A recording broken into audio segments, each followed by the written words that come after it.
Moutate d'ici va s'adresser en Guignat à cet homme remarquable, à ce puissant patriarche, un initié en chef consacré qui a marqué son époque. Jusqu'à présent, des religions dites révélées ont pris de son histoire, ils ont changé sa couleur. C'est pour ça que quand vous êtes appelé le prophète Ézéchiel, ou tout simplement Ézéchiel, on va dessiner un personnage blanc. Et pourtant, vous voyez que c'est faux. Le véritable Ézéchiel, son nom, c'est un Guignat, qui veut dire la force ou la puissance. Était un homme noir, initié dans un pouvoir, dans une connaissance, d'au-delà même de la haute fréquence.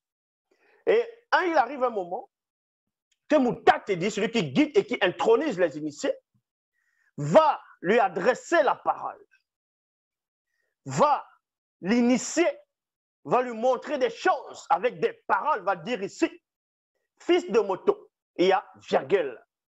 Quand on dit fils de moto, en français, ça veut dire fils de l'homme.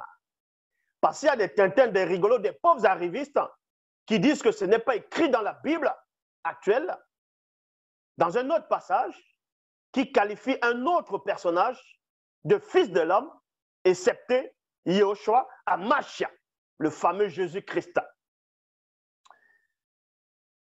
Ézéchiel, dans les Bibles actuelles classiques, on l'appelle bien fils de l'homme. Daniel, on l'appelle fils de l'homme. Donc, en quoi est-ce qu'on veut faire croire aux gens que Jésus était la seule personne dont on nommait fils de l'homme? Et je m'aurais dit à ces pauvres arrivistes de vérifier toujours dans les autres torchons, comme la Bible hébraïque, c'est même pas fils de l'homme, c'est fils d'Adam. Dans le livre d'Ézéchiel, on parle de fils d'Adam. Daniel, fils d'Adam. Dans ce que vous appelez le Nouveau Testament, c'est toujours fils d'Adam à la place de fils de l'homme. Mais ici, on n'est pas en train de parler du fils de l'homme. Mais Moutate dit, va dire à Guignat, fils de moto, prophétise contre les faux prophètes de Wassé, qui prophétise. Il y a virgule ici. Wassé, c'est l'Afrique ancestrale. C'est le continent bien-aimé